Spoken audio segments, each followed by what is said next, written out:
সুতরাং এই আলোচনাগুলো আমরা এখানে যারা আছেন তাদের কাছ থেকে শুনবো। আমি যে বিষয়টি আলোচনায় আসছে এখান থেকে দু একটি কথা বলে আমি 2 মিনিটের মধ্যে আমার কথা। কিছু প্রশ্ন তৈরি হয়েছে, সেই প্রশ্নগুলো নিয়ে এখন আলোচনা হচ্ছে, যে আলোচনাটি এখানেও হচ্ছে। তো আমরা নির্বাচন চাচ্ছি একেবারে জুলাই বিপ্লবের পরে ডে 1 থেকে আমি বলবো নির্বাচনের কথা চলে আসছে। তো সেখানে যারা এখন রাষ্ট্রীয় ক্ষমতায় আছেন তাদেরকে নানাভাবে বিভিন্নভাবে প্রেসার করা হচ্ছে, প্ররোচিত করা হচ্ছে নির্বাচন ঘোষণার জন্য। তো তাদের পক্ষ থেকে সংস্কারের কথা বলা হচ্ছে। এটি রাজনৈতিক নেতৃবৃন্দ সংস্কারের কথা বলছেন, রাজনৈতিক দলগুলোর পক্ষ থেকে বলছে, বলে যে হ্যাঁ মাঠে যারা এই ছাত্র পক্ষ থেকে একটি দাবি আছে।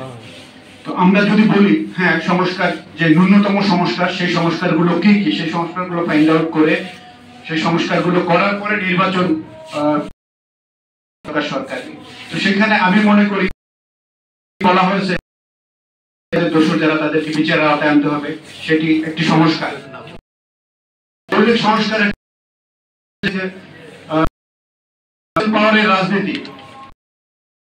রাজনীতি এবং কালো টাকার রাজনীতির যে চর্চা হয়েছে দীর্ঘদিন, সেই জায়গায় যদি না হয় তাহলে আমরা যে নির্বাচনের কথা বলছি, আব্দুল্লাহ ভাই যে বক্তব্যটি দিয়েছেন আমি তার সাথে একমত।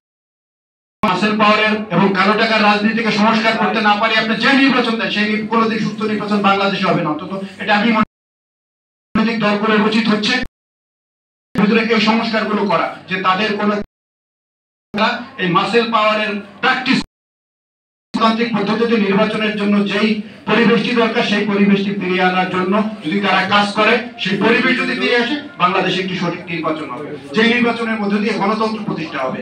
আর যদি সেটার বাইরে আমরা সরাতে না পারি, কালো টাকার রাজনীতিকে যদি আমরা দূরে ঠেলতে না পারি, তাহলে বাংলাদেশেও ছিল পরবর্তী যে নির্বাচনের কথা বলছি, আমরা ডে 1 থেকে নির্বাচনের কথা বলছি। হ্যাঁ নির্বাচন, কিন্তু বাংলাদেশ কি নির্বাচনের জন্য প্রস্তুত ছিল? দেশের 400 বেশি থানা দেশপ্রায় হয়ে গিয়েছে, কাদেরকে দিয়ে আপনি নির্বাচনটি তুলে আনবেন?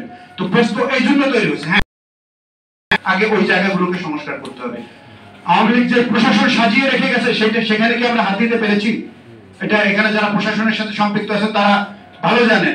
এখানে ভিতর থেকে আমাদের কাছে তথ্য আসে যে যে তালিকা করে গিয়েছিল বিগত ফ্যাসিবাদী সরকার, সেখান থেকে 56 জনকে ডিসি নিয়োগ দেওয়া হয়েছে। কাদেরকে দিয়ে নির্বাচন করবেন আপনি? কাদেরকে দিয়ে সুষ্ঠু নির্বাচন গণতন্ত্র প্রতিষ্ঠা আমরা করবো?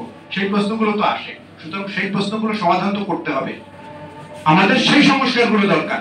সেই সংস্কারগুলো না